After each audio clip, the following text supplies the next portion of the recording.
We are back with another post-game reaction.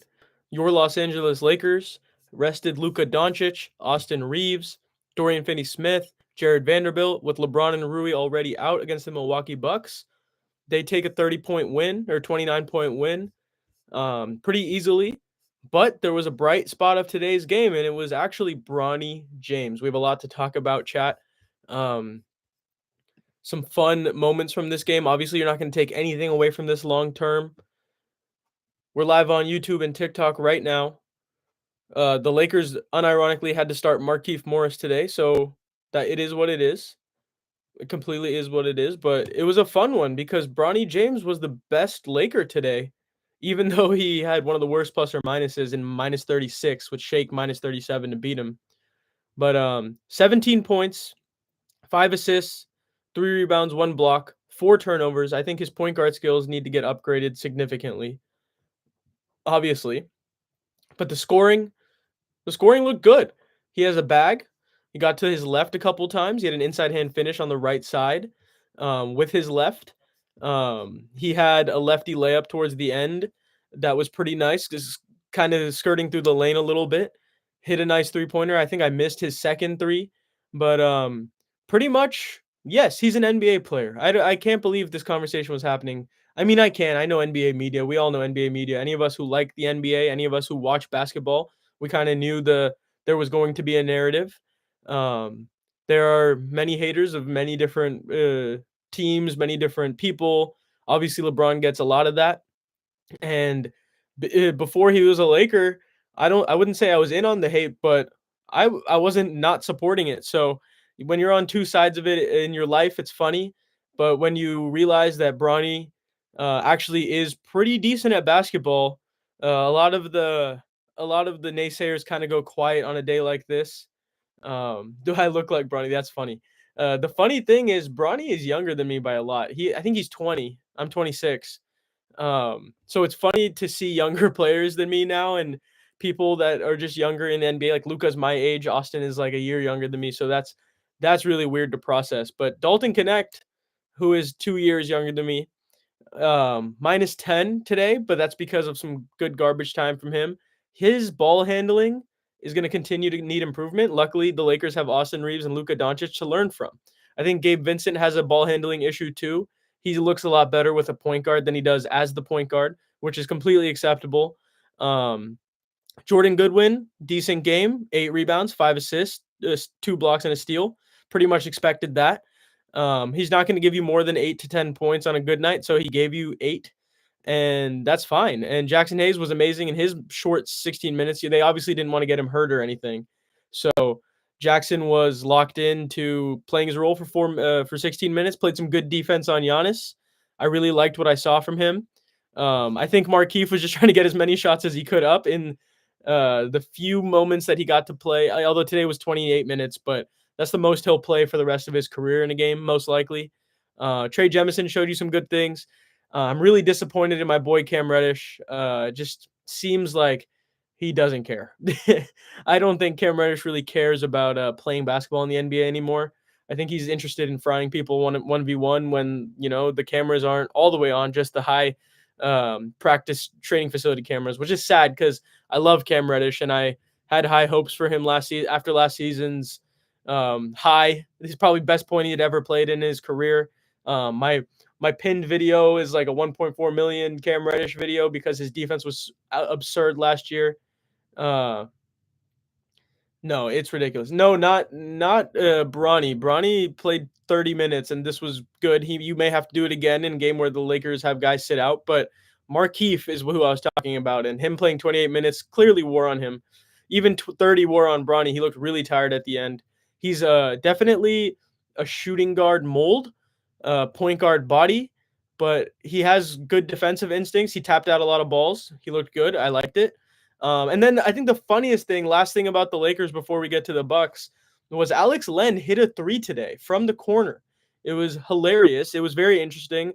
LeBron was shocked. Rui was shocked.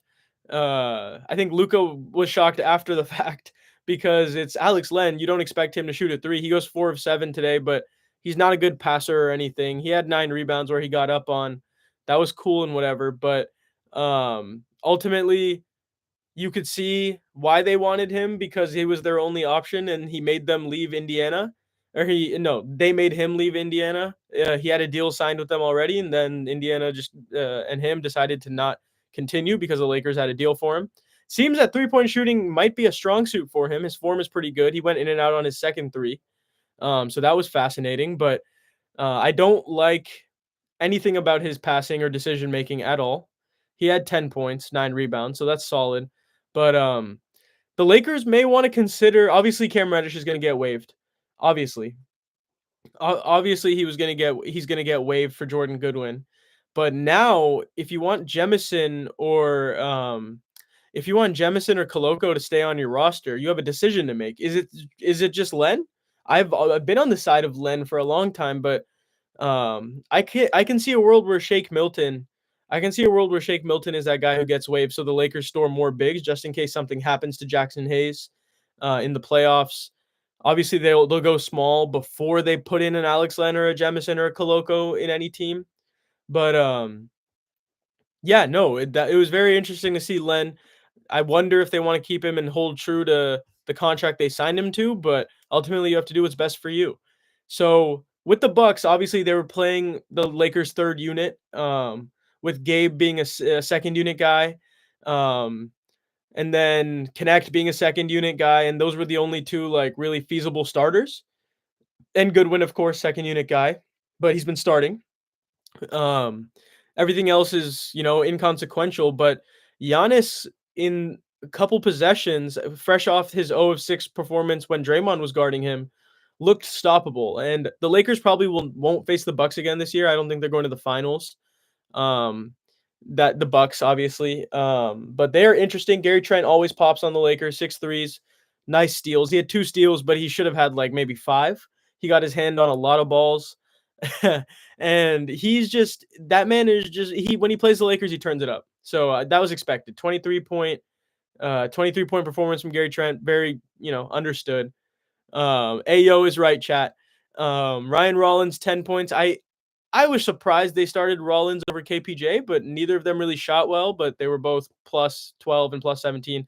Taurean Prince was probably the worst player today for the Bucks, and I was really happy about that. He hit I think he had a couple nice buckets, but besides that, as a Laker fan, you kind of prey on someone's downfall when they miss enough corner threes. When you've seen them miss so many corner threes, but then come down and then make a contested wing three, it's like, okay, yeah, you can do that, but can you make the wide open corner three off the driving kick from D'Lo or Austin? No.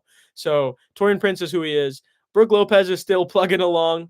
11.7 boards, playing chill ball. He was pissed when Alex Len hit that three on him, so he went at him, posted him up, hit a nice hook shot. Kuzma was great to watch today. 20, 5 and 5. He took advantage of Shake Milton every time he saw him. Took advantage of pretty much anyone that was on him. Got fouled a lot. Not a lot. For I guess I've seen Kuzma go so many games as a Laker and just not get fouled at all, not play. Because Brandon Ingram was always the guy that kind of got free throws.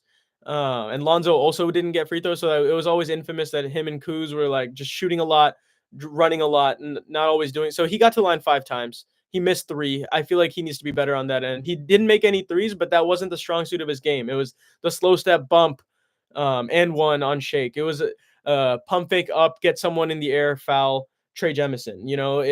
It's the maturity in his game that I liked a lot. I still am shocked that Washington was able to pull off getting AJ Johnson in that deal, because if I were them, I would have been like, nah, Chris Livingston, please. No, dude, no, Chris Livingston, I swear. But AJ Johnson's been balling for the Wizards. So the Bucks are interesting. They aren't really, I don't see them being a playoff threat or anything against Boston or the Cleveland Cavaliers right now, just because of how complete those teams are. But ultimately, they should have made a trade with Pat Connaughton as well with that $9 million contract. Obviously, no teams really wanted that because there's a player option on that for next season. It's the same way that Maxi Kleber had struggled to get traded when he was on the Lakers, or after getting routed to the Lakers. Couldn't get rerouted because other teams wanted a first. So these guys need to be on expiring deals for trades. So I think the Bucks can maximize next year. I think they'll be okay this year. I think they'll be fine. Maybe they not upset. Maybe they just beat Indiana in the first round, and that's kind of it.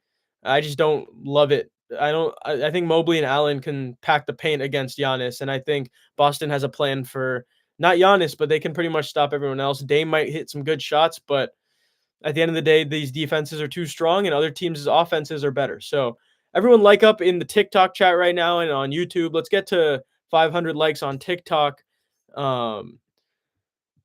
The game was the game. When you sit everyone out, it's pretty evident what's going to happen. I think we all knew Bronny was going to play a lot, and he was the best player on the court for the team in gold today.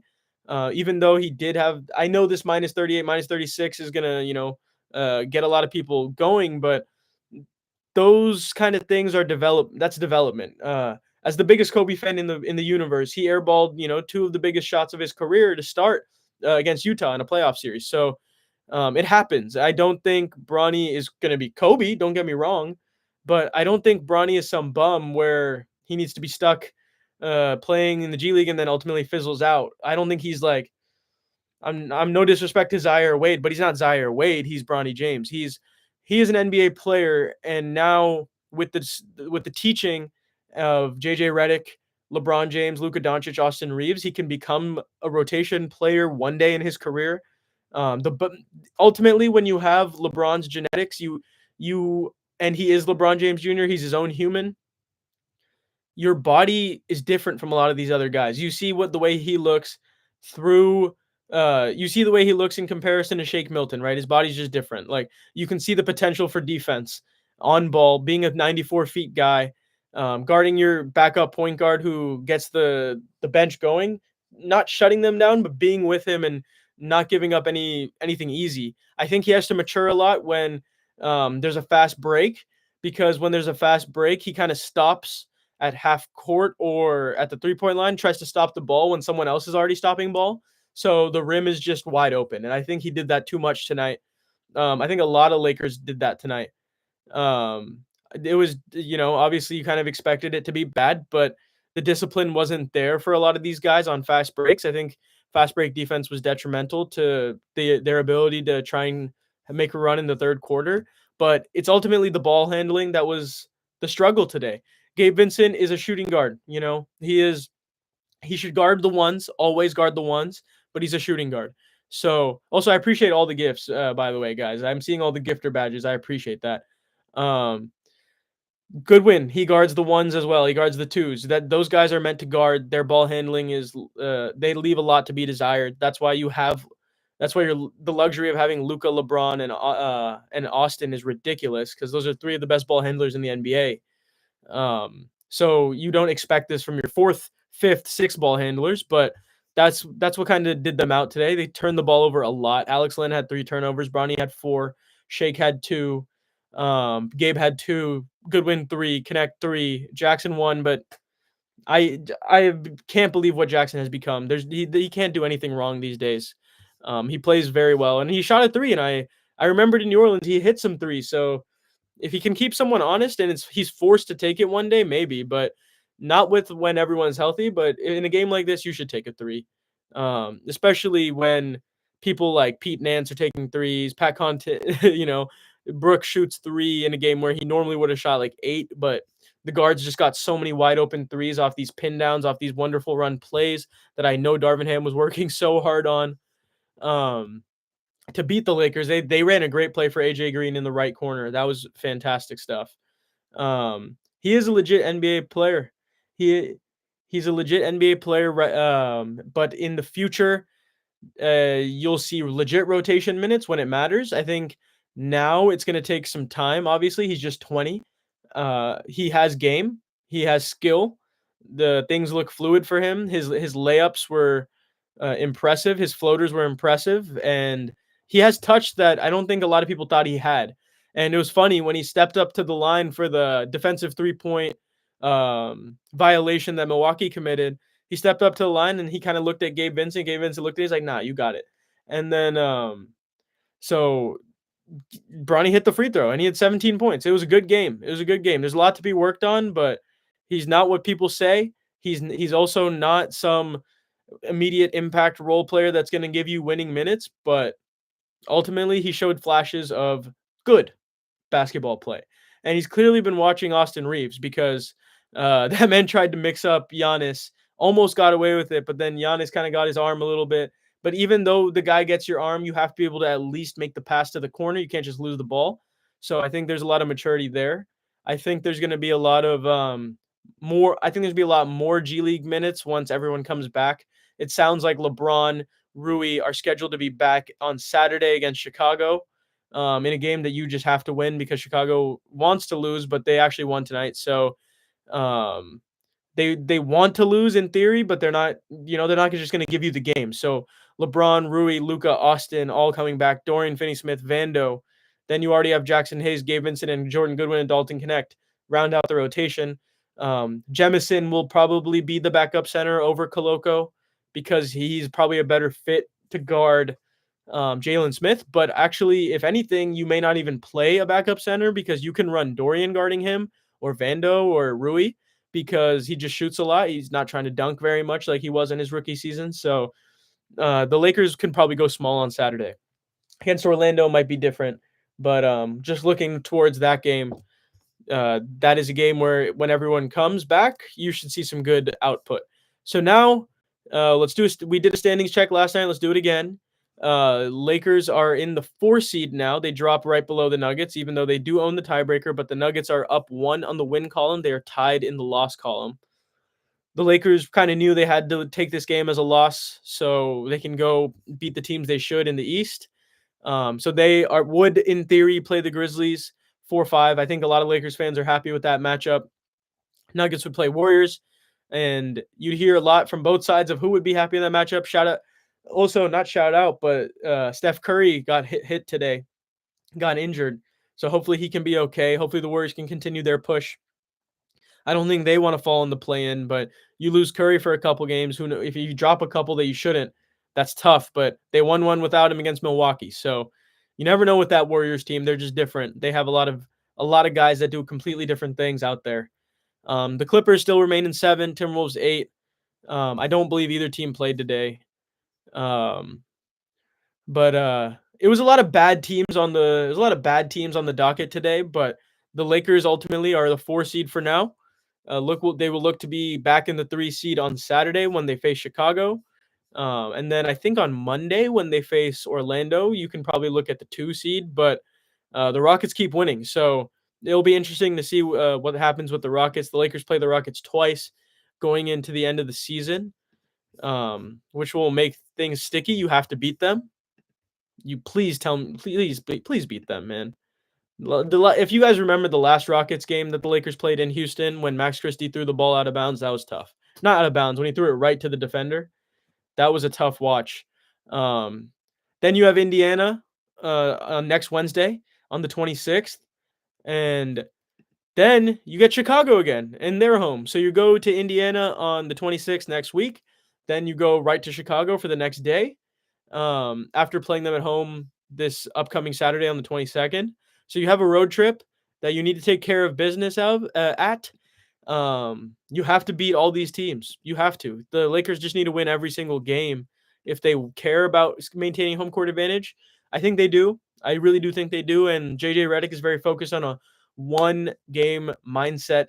Like, you go for the next game, just maximize what you can do in that game, but also while understanding you need to conserve guys for the playoff run because the Lakers have looked special when they're all healthy. 12-2 in that 14-game stretch when everyone was healthy. You could say 12-3 because they lost to Boston, but LeBron injures himself with 4 to 6 minutes remaining in Boston. Lakers cut that lead down to 4, but ultimately just couldn't deal with what Tatum was doing to them at the end of that game. So Jace, it sounds like Bron is back on Saturday. This Saturday, in a couple days, we'll be live after that game as well, Saturday night in LA. I wish I could go to that game because that would be a great vibe. Lonzo's going to be in town. Kobe White just dropped. I don't know what he actually. I think it was 31 tonight. Correct me if I'm wrong, chat. But he played phenomenal. Vooch comes back to LA. He went to USC. Obviously, In 2023, there was that game where Lonzo lit the Lakers up, Levine lit the Lakers up, DeRozan lit the Lakers up. But then the last time they played was last year, January 25th, 2024. They beat them by 9, and when the Lakers were just 546 games into the year. It's crazy what has happened in a 1-year stretch. Lakers, Bulls, all these teams that have just completely shifted. So you'll be happy. Hopefully LeBron is on a minutes restriction and gets to stick to that, because I want him to stay rested for the road trip upcoming with Orlando, Indiana, Chicago, Memphis. You have to beat Memphis. Memphis is huge because that's a seeding matchup, and you get the Rockets later, you get OKC later. OKC clinched the 1 seed tonight, so you're not going to do anything with them. So it doesn't really matter actually. But playing Houston and Memphis a lot to end the season matters a lot. And I think the Lakers have Memphis's number over the last couple of years. Shout out my boy Bryson at Memphis. He knows who he is. And you guys probably know who he is if you're diehard NBA guys. But Jace, you live in Northwest Indiana. I want to go to the Bulls or Pacers game. You definitely should. I believe the Pacers game will be a lot cheaper, if I'm not mistaken, because the Chicago Bulls charge a lot for their tickets. I think they have some of the highest ticket prices for being one of the worst teams in the NBA. Unintentionally, too. I think they would rather be 35 and 35 than 30 and 40 right now. That's just that's the Reinsdorf way. So that will be interesting. 7:30 Saturday, have to win, must win scenario with everyone coming back. They all get to play a game at home. Then you go on the road, face all these teams. You just have to take it game by game. And frankly, that Warriors game on April 3rd doesn't matter. It doesn't matter in theory, but the bragging rights, if Steph is healthy, hopefully he can return for that game.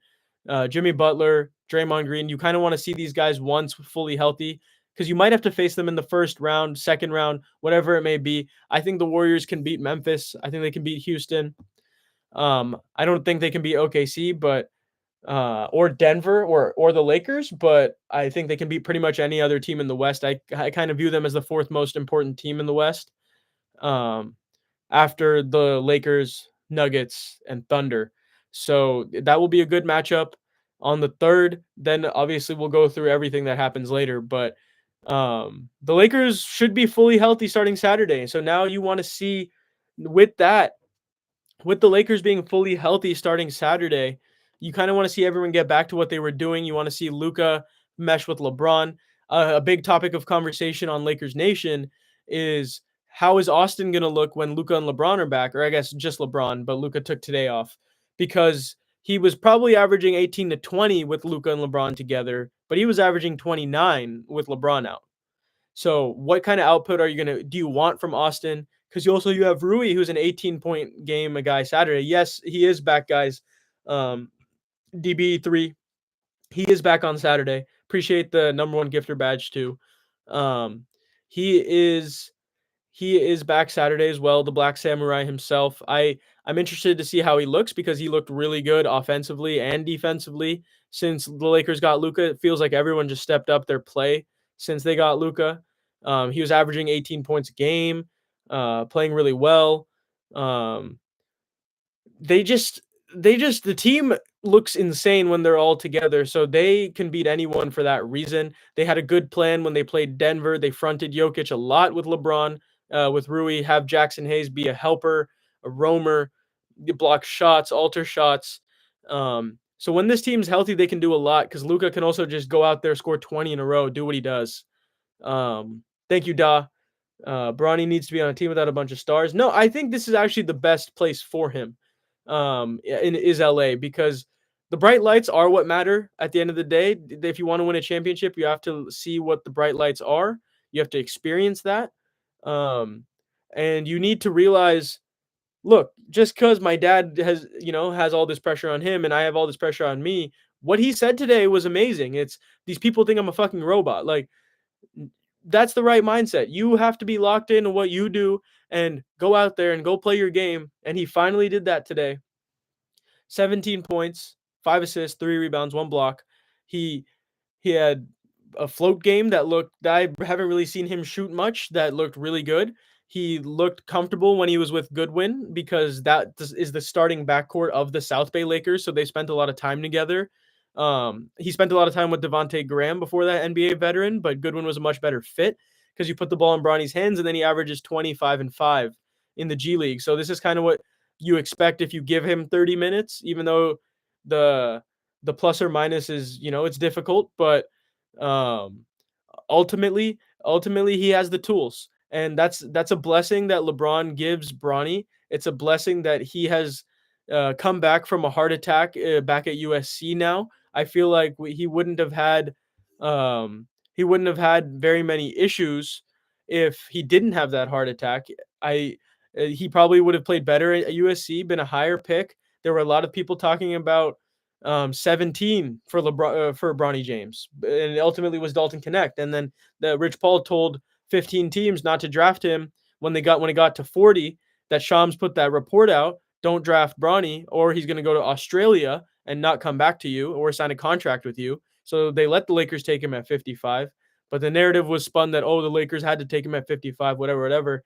I have Warriors fans telling me that Lakers should have taken Quinton Post and stuff like that. And that's not how it works. That's not how it works. The relationships matter more in the NBA than trying to get something else. I do like Quinton Post, don't get me wrong, but you have to maintain your relationship with LeBron James. He's the biggest face of this league that we have ever seen. And Kobe and MJ are amazing. They are my favorites of all time. But what LeBron does for these networks, what he does for Twitter, what he does for TikTok now, Instagram, whatever type of content you're looking for in the internet era, LeBron is incredibly important. His son's important, and he's a good basketball player, and that's that. There's no more spewing that Bronny James shouldn't be on the roster. It's a charity case, whatever. He's wasting someone else's roster spot. No, Cam Reddish, unfortunately, is taking up someone's roster spot right now. And Alex Len or Shake Milton proved today, I think more Shake Milton, that what if he's taking someone's roster spot? Shake had a really good game in Denver, but he's been extremely inconsistent. So Bronny's going to be inconsistent at 20, but you have potential there. So ultimately, if you're roster building, you would rather have a guy like Bronny at the end of your bench. It was crowded with him and JHS. So they were lucky to have JHS leave in that trade to get Luka. Max Christie, you clear out some guard positions. You come back with the best guard, in my opinion, in the NBA in Luka. One of the best guards in the NBA in Austin Reaves. You signed Jordan Goodwin to a two-way deal. He's now your starting 3 for a while and your backup 2. And then Gabe Vincent is your backup 1, but it's more flip-flop now that Goodwin is the backup 1, Gabe the backup 2, because he is just better off ball. His catch and shoot game is a lot better than his dribbling. His dribbling is depressing to watch, but that's why you have Luka and Austin again. And then you slot Bronny in at the third string combo guard.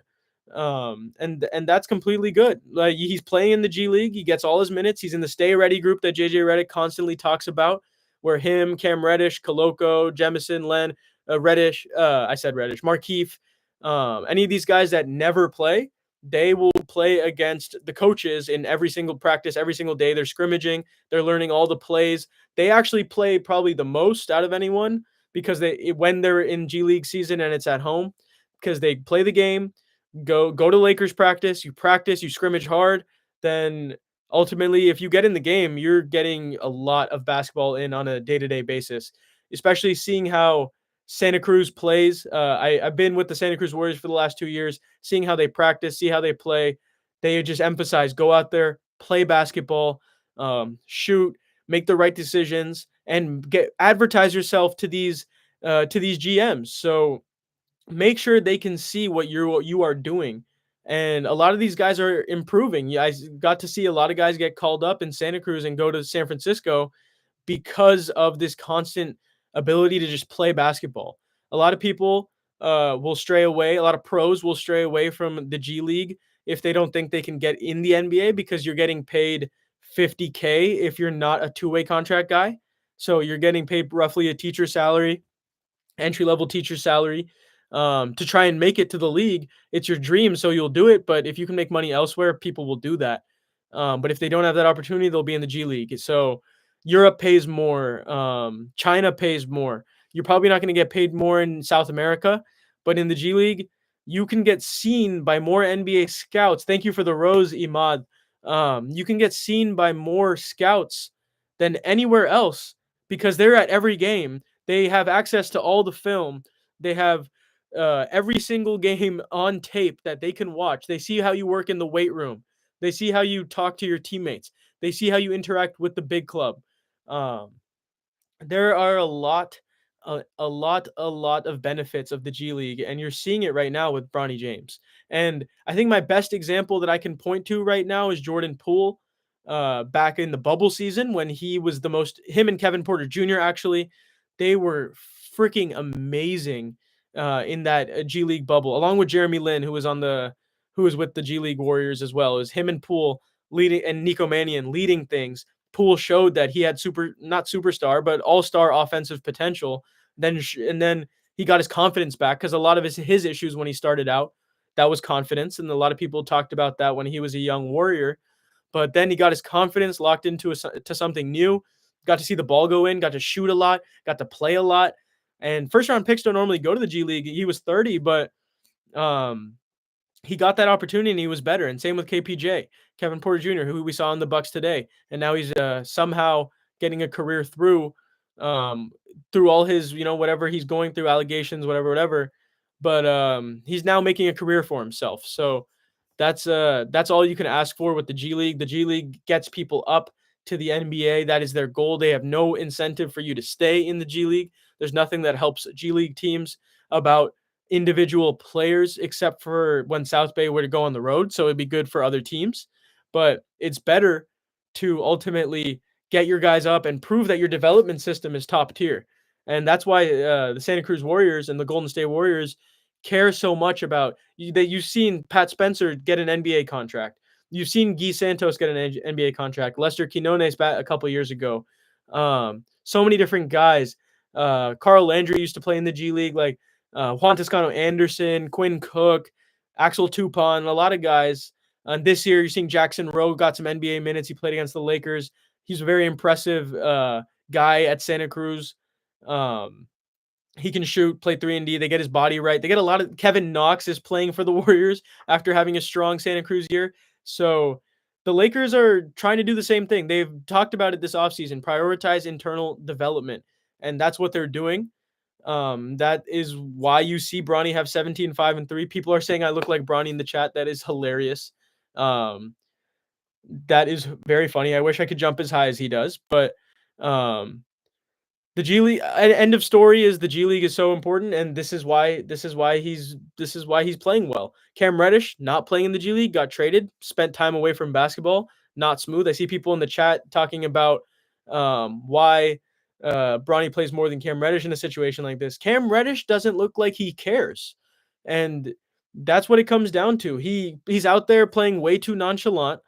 He's out there playing like he deserves something more, which in his head, I'm sure I understand why he thinks that, but every minute he plays is an audition, if not for the Lakers playoff roster, for another team.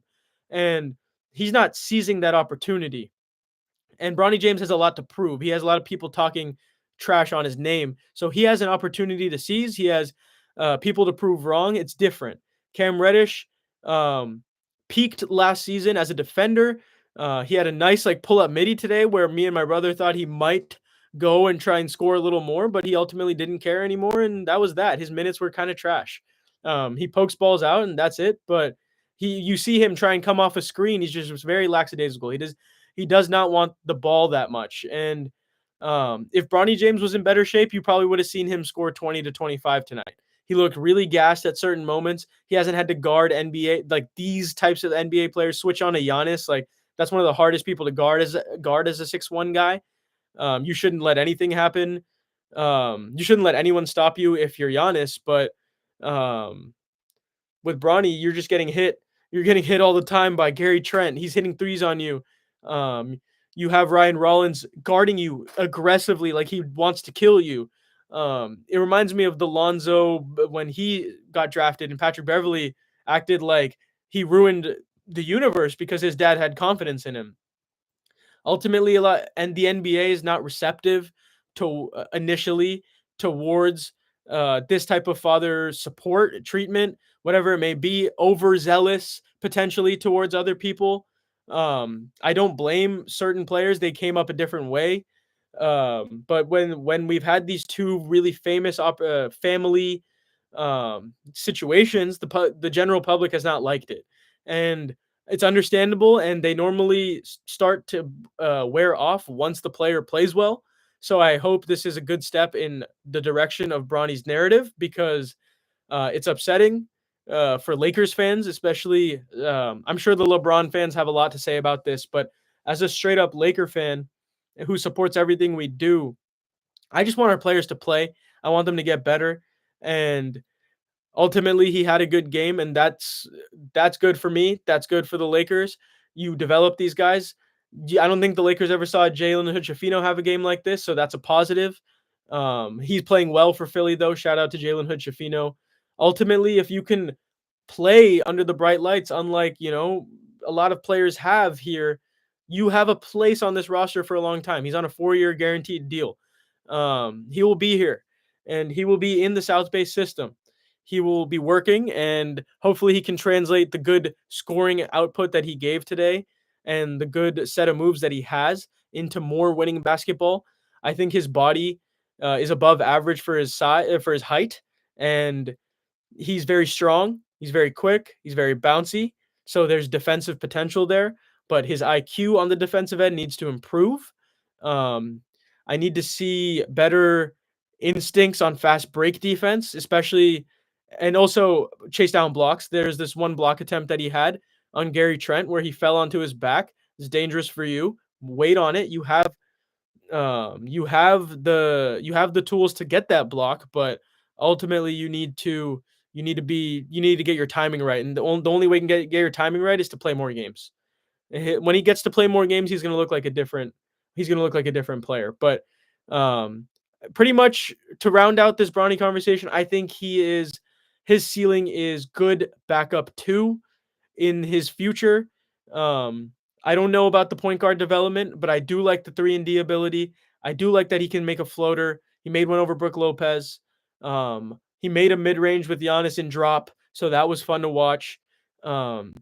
He's better off the catch than he is dribbling in general, but when he gets up in the pick and roll, he's a lot better of a player than I think in any other aspect, because when he's in pick and roll, they're going to go under because they disrespect the shot.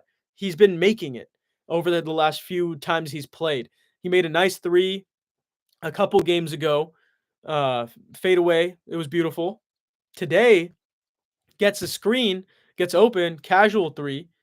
I like that. I missed the second 3. So if anyone can tell me what he did on that one, that'd be huge. But I like the instincts offensively. I think his passing and his defensive instincts are the biggest work right now, along with his dribbling under pressure.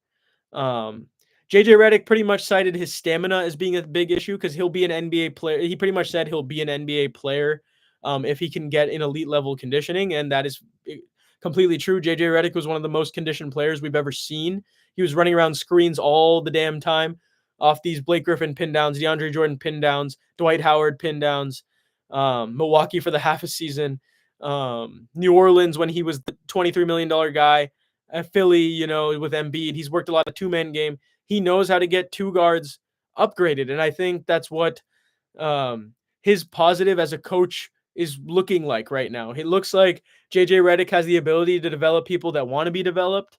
Obviously, a lot of room to grow, but good games are good games. I think you have to take the wins when you can get them. Obviously, the Lakers did not win tonight, so that is not a win for them. That is tough, but ultimately you weren't expecting to win this. You rest everybody. Jackson Hayes is your only main guy that you would finish games with that played tonight. And he only played 16 minutes. And Gabe Vincent wasn't very good, so that's fine. Just rest these guys because they need to play winning basketball. They are winning role players. It's not the same as a guy that should go out there. He's been sitting on the bench like a Bones Highland or on a two-way, and he's going to go give you 20 to 30 because everyone's out. Like, these guys need to be playing winning type of basketball. They ran a lot of sets tonight, and I think that's where they gave up so many turnovers. Is you're running the sets to death because you don't have the 1v1 or one-on-one set yourself apart type bag that Luka does, that LeBron does, that Austin does. Like we saw what Austin and Luka did last night against Denver. We talked about it for an hour and 15 or 30 minutes, whatever it was. Their individual gameplay is impressive, and that's what gets you to a championship level.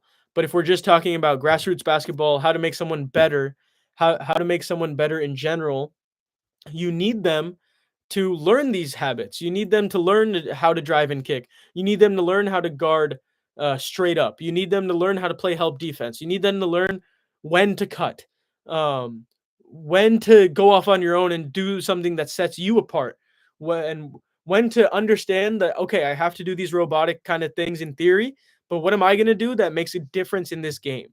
And because he is LeBron James' son, he has the knack for that. He has a knack for the exciting play. He has a knack for the, okay, let me get the ball quick and we're just down to go score. If you find him in a half court situation, he's mostly going to take a pick and roll, slow pick and roll, shoot the three, and you hope he makes 2 out of 4. And that's fine, but he has a lot to learn. He's 20. He's 20. I think all of us can say here we were not at our best at 20. None of us here are LeBron James. Just because Bronny's name is LeBron James doesn't mean he was ever going to be LeBron James. He's 6'1", 6'2", so there's a different way that you analyze a prospect like Bronny James. He was top 20 in high school for a reason, and he was a lot different than a lot of your typical top 20 guys that just ISO, score. Bronny is so role player centric. He's so role player centric that he in high school he was focused on being a role player. He was hyper focused on making the right play in high school, and that's what he normally did. Obviously, there's that infamous moment when LeBron told Bronny, "Hey, Bronny, go get a bucket." Catches it, shoots a good shot in the corner, but misses it at the buzzer. That's some Darren Peterson, who's currently in high school type shit. That's some Tracy McGrady, like other stuff. Like that's for them to, right? Those are different people. They're 6'6" guards. They're 6'8" guards. Bronny is stuck at 6'2" and he's 6'1", 6'2", and he's not going to grow. And so you have to develop him in the Gabe Vincent mindset. Gabe Vincent took a long time to go. He took a long time to become a good player. He went to UC Santa Barbara, not a typical place where guys go and become NBA players. It's him and AJ Mitchell, and that's it. So you need these guys to learn the role player mindset, how to defend and where to defend.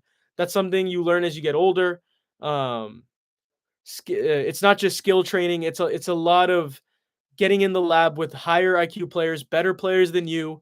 And then also at the same time, getting those reps against guys that are kind of around your competition level, kind of around your height level. He's in a unique situation where he makes a lot of money. He's a multimillionaire outside of basketball and inside basketball. And then he can also just go get the experience and go hoop every single day of his life. It's the ideal life, and he's going to get better no matter what people say, no matter how much they want to hate him, love him, whatever you do, this dude's going to get better. And we have to accept that. I'm down. And as a Laker fan, I need that. I think we all need that. I think we all want to see results out of any player that we draft. The way that Lakers fans roasted JHS when we got him. I don't think people remember what OG Lakers fans used to say about Jordan Farmar. He ended up being a championship role player against Boston. So ultimately, I've seen way worse in the NBA, especially at the point guard, shooting guard position. His tools are there. Now it's just about putting it all together. He had a pretty solid game today, so I'm happy about that. And I think everyone should be. You should be happy to see NBA players play well.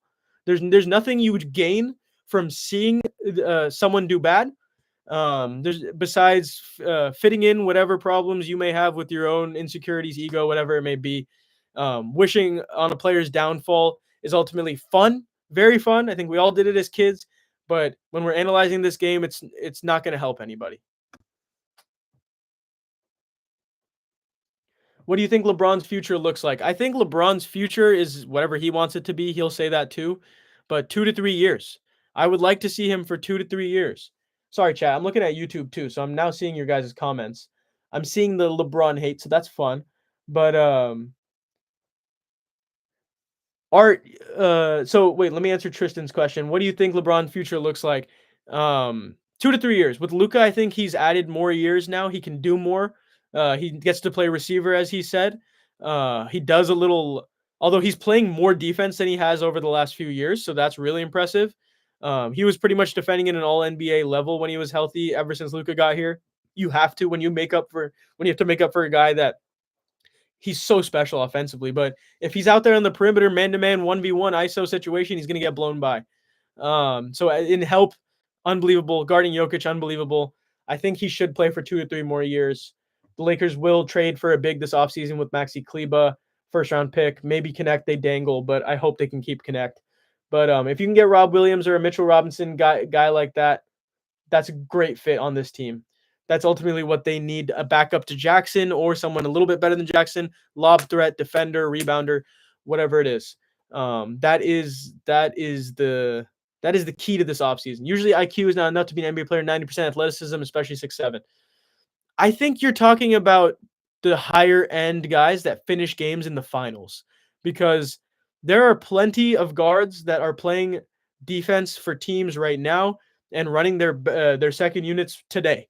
Today, there are players that are 6'2" to 6'4" that run the point guard backup. It's dying. I know that because there's a lot of 6'5" guards now. There's a lot of 6'7" guards now. The Lakers have the luxury of a 6'8" starting point guard, 6'5" starting shooting guard, 6'8" starting small forward, 6'8" starting power forward, 7-foot center.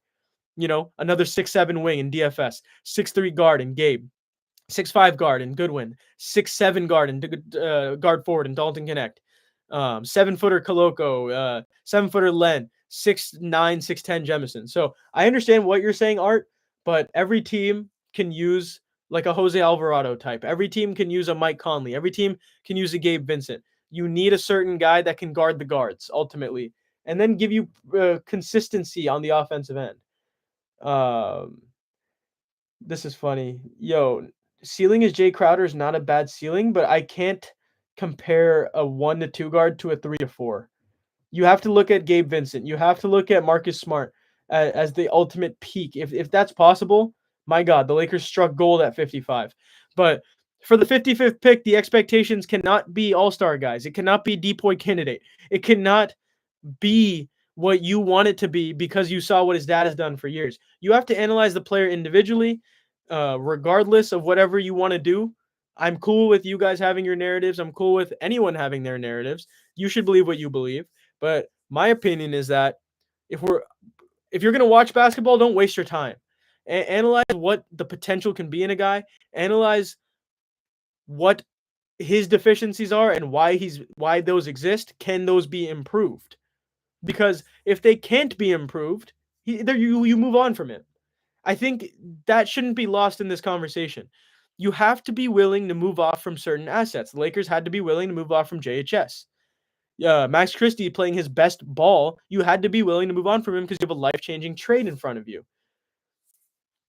And Bronny's not worth moving on from. You're seeing Cam Reddish being a guy that is sadly becoming a guy you move on from because of the effort. It's because of the wherewithal, the care of it's an NBA game. This isn't 24-hour fitness. You can go walk around, be nonchalant at 24 and your day's done, go back to your life and then go do it again tomorrow. But if you're trying to win in this league, you need to see tangibles, you need to see intangibles, you need to see effort, you need to see IQ. So there's a lot here that can be developed because he wants to. He wants it. If he didn't want it, I would tell you guys. I don't think he doesn't want it. I think he wants it. And I think that's why he came out this morning and talked in response to all these people. Yeah, he did cash a lot of people's parlays today. I saw that. I quit betting, so but I did see that all over Twitter today.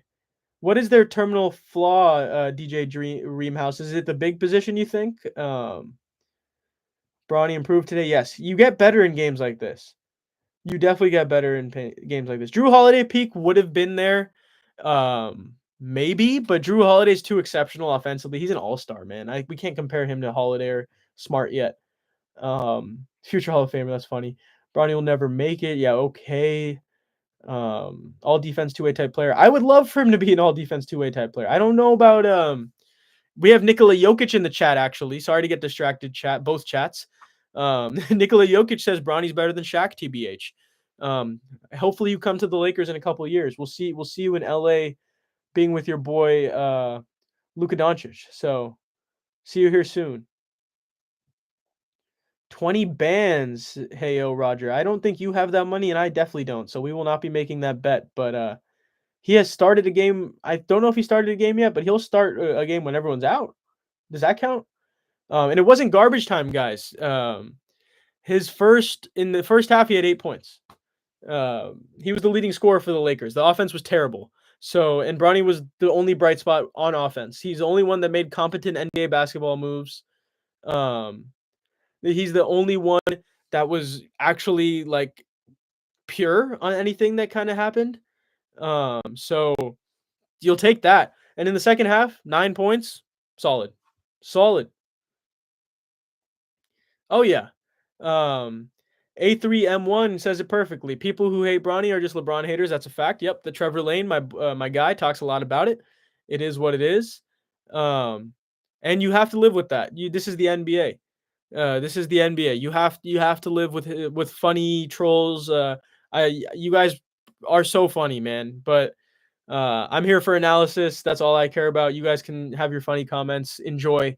That's fine with me. But when we're analyzing players, we have to talk about everything.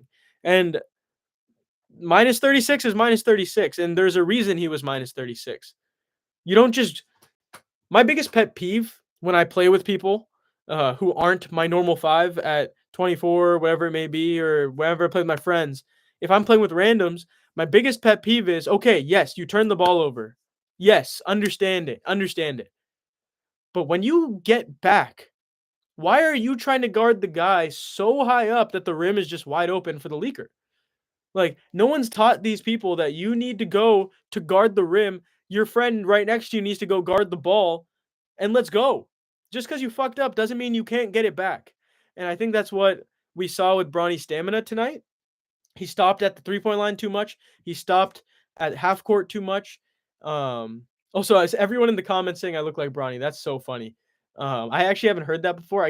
When I had all my curly hair and everything, everyone was calling me Jamal Murray at the gym. So Bronny is now added. Maybe it's the beard. I don't know. Appreciate that. Top 10 players funny. But I think ultimately again, I know we constantly want to round this conversation out. It is the topic of the night, so I don't blame anyone else for asking questions, talking about it. But he can be a backup shooting guard. He can be a backup shooting guard for sure. Yo, Keith Thurman, who is that? Is this a fighter, boxer? Yo, I'm down, low key. I'm down, chat. I appreciate it. I'm gonna take all of these as compliments. These are 2 good-looking guys. Lakers chip this year though. A3M1. Let's talk about this before we get to an hour and dip today. We have roughly 7 minutes. We can go longer, but it doesn't matter. But I want to talk about the championship hopes for like maybe 1 minute here. Point of attack defense is what people are talking about in the chat right now is the biggest criticism of the team. Understood, but the Lakers have run this kind of not box and one, but they run 4 guys in the passing lane, 1 guy on ball always, and it's going to switch. Obviously, the guy, play a lot of man straight up defense, but when it comes down to it, when they're at their strongest, they're in the passing lanes. Luka's guarding the worst wing on the team. Reaves or Vando, Goodwin mainly has been on the best point guard, but it would be Vando or DFS or Reaves. Hopefully the Lakers find a way to where they can guard point guards at the end of games, because I don't love that they would put Reaves in the pick and roll. I prefer for Vando to be in, DFS, whatever. LeBron, Hayes, LeBron can guard anybody. So I think the Lakers just need to play the right guys at the right time because they have a lot of defenders. They have LeBron James, who's playing all NBA defense with Luka Doncic here. If Jared Vanderbilt, if he decided to ever get 65 games in a year, he would be recognized a lot more as a defensive player because that is what he does. He's exceptional on the defensive end. Dorian Finney-Smith, since he has been here, the Lakers have been top 5 in defensive rating since the trade. And that's pre-Luka trade. That's just Dorian for D'Lo in 3 seconds. That trade changed the Lakers' season, and his chemistry with Luka Doncic is fantastic. Luka gets in the passing lanes. Jackson Hayes stopped Giannis tonight a couple times, except for that one really nice take Giannis had on him in the second half. But in the first half, he guarded him straight up, forced misses. Draymond has kind of proven a way of how you guard Giannis. I never thought I would say that, but he did. He did it. You guard him straight up, make him Draymond has his timing down. We were talking about this last night, and if you guys were in last night's chat, you remember Draymond is such a good timing player, and that's what the Lakers have. They have guys that time steals, they time tip outs, they time rebounds really well. They time their contests incredibly well because of personnel. Personnel is improved. It's a lot of good defenders. Guys who are willing to buy into the defensive scheme that JJ Redick has given them. He knows they're not big enough. The Lakers don't have a Chet and Hartenstein they can go to, but they have a LeBron who's stronger than both of those guys.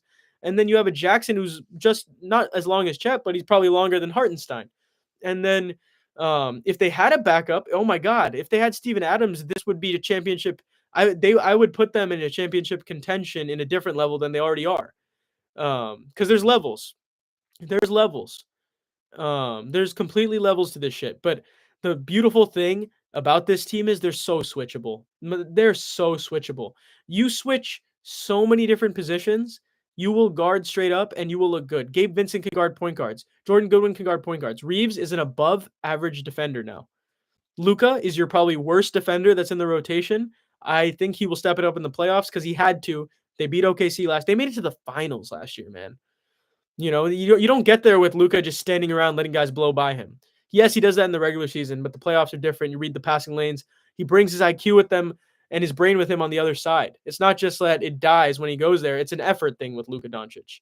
And with LeBron taking up so much responsibility, Austin taking up so much responsibility, Rui shooting a lot of shots, DFS shooting a lot of shots, Gabe shooting a lot of threes, you should see Luka be better on defense in the playoffs. And there's no, you can't say, you need it. You need it. You can't have Luka just get beat by Jaylen Brown over and over and over again, right? So they're gonna have they need to have a good plan. They definitely need to have a good plan, and I think they will. But they're one center away from being the favorites in the NBA. I feel like, but they are an exceptional center away from being the favorites for a long time. And right now, they can beat anybody. That's the nice thing. I think they've proven they've beaten every single team. I feel like once. Now it's just about, can you beat these guys 4 times? I know they can beat Memphis 4 times. I have a good feeling they can beat Houston 4 times, but Amen Thompson's defense scares me, but there's a lot of other guys on that team. Tari Eason as well. His defense scares me as well, but you should be able to beat the Warriors no matter if they have Jimmy or not. You should be able to beat Denver. You have proven that you can beat them at full health. Luka Doncic did exceptional things with LeBron. They forced Jokic to score 8 points that game. They fronted him and had a backside help guy and made Christian Brown become a decision maker. And if he's not dunking on you, and he's not hitting 15 threes in a row, he's not going to provide that value that KCP did when the Lakers lost to the Nuggets back in, 2023. And they can beat every other team in the West, no exceptions. No exceptions. And I think if you're the Lakers, you hope Minnesota ends up being the 7 seed and you give up the 2 seed so that Minnesota faces Denver and they do your dirty work for them. That would be ideal because Anthony Edwards and the Timberwolves, they beat them last year. I honestly think Cat is a huge reason for that. So I don't know if they can do that with Randall and Dante DiVincenzo, but you would hope Minnesota can take them to 7, get them a little tired. Because even Jokic said the Nuggets, you can't just play a bad regular season or a decent regular season and expect to, which is funny because they're in the 3 seed right now, but you can't expect to go all the way if your regular season is looking the way it has for them. He's been very critical of the way they play basketball this year. MPJ has been pretty bad. Every time he dribbled, the Lakers took it. So they have a lot to work on too. And I think when it comes to the East, we talked about this a lot last night. a lot last night. But they can beat any team but Boston and Cleveland, it gets dicey, obviously. Cleveland's extremely complete. They're huge. Mobley and Allen would provide a lot of problems for us. Um, but I do know that Donovan Mitchell, he doesn't crumble, but when it's in the clutch, he's a different player. He's a different player for sure. And Luka is probably the most clutch player the Lakers have had since Kobe Bryant. Um, and Austin Reaves is too, and LeBron James is too. So you have a lot of X factors, guys who are special at what they do, the best big three in the NBA right now. I saw someone say so with Zubats. Oh my God, this team would be so good with the Ivica Zubats. They probably wouldn't be able to pay other guys throughout the years and ultimately end up here, but they would be perfect with Ivica Zubats because he is huge and he can guard and he rebounds. The Lakers rebounding could be the death of them, but LeBron was rebounding a lot. Rui, Luka, they rebound a lot. Jackson rebounds. So they just need to be able to have these guys healthy, man. Completely. Completely. Pat Beverly, that's hilarious. They do not need Pat Beverly. Pat Beverly has not been an NBA player since before he threw the ball at the fan, but 2 years before that when he was on the Lakers. The chat is hilarious. Yeah, but I am not aiming for Boston to win 19. So Lakers got to be locked in. They got to be locked in right now. They need to make this good playoff push, play with the right habits, make sure everyone's healthy. Health is priority, even if you have to give up a game like they did tonight. Go beat the teams you should. Go beat Chicago on Saturday in Los Angeles. Then go on the road trip, beat Orlando on Monday, beat Indiana in Indiana on Wednesday. You have to beat Chicago again, but I understand that's a trap game on Thursday. Then I think it's Memphis and the Warriors, so then it is going to get dicey. It will get dicey from there. But those games will be live for, obviously. We'll be live for every single game. So we'll be back to analyze more impactful games. Obviously, tonight was engaging because we had a lot of Bronny talk. Bronny played well, 17 points, 5 assists, 3 rebounds, 1 block. Very, very pro level moves out there. He is a pro, guys. Accept it, understand it, move on. The first stage of understanding that you have a problem is acceptance. So let's move on from the hate. Let's move on to understanding that this guy's going to play in the NBA for a while. It doesn't affect your life. It doesn't affect mine. And if anything, you should want to see him play well because it'll make the Lakers play well, and that's good for basketball. And if you don't like the Lakers, that's fine with me. Uh, that's fine with me. There's a lot of hate and love to go around, but these players are too fun to analyze. They're too fun to watch.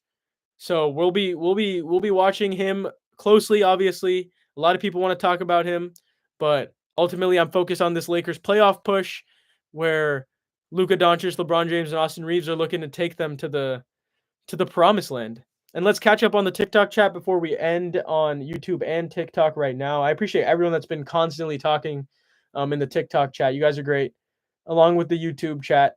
Lakers need Jalen Suggs. I would have said that before Luka, but and his extension. Koloko, I'm not seeing it either. His decision making is a little bad. I think tools wise, he has it. I think he should have just been on the active roster over Len and Jemison too, over Reddish. But then we got Goodwin. So if it's up to me, Hayes, Jemison, Koloko. I think they'll keep Len though. Maybe they'll definitely waive Cam. So Goodwin will take that spot. I would have, before Shake Milton had his good game against Denver, I would have waived him for Goodwin as well. So that you would likely are going to waive 2 guys. If only you could waive 3. But I think they'll have to go with Trey Jemison because he's stronger. He has a little bit of a better hook shot. I don't like the way he sets screens, but he's strong, so it works because he'll set you an illegal screen. He'll get you 4 fouls in 6 minutes if you want. But I like that he's a bruiser. He's kind of in the best way to put it, he's I'm sure he watched a lot of Dwight and Dennis Rodman growing up. Like he lifts a lot out of UAB. He's very gives me that Southern style of I'm gonna beat your ass and we are gonna fight out here until I'm subbed out. So I like Jamison for that reason. I don't think he's very intelligent on offense, but not many guys are on the free agent market right now. That's why Moses Brown is free agent. That's why Mo Bamba got waived when he got traded to Utah, and then ultimately the Pelicans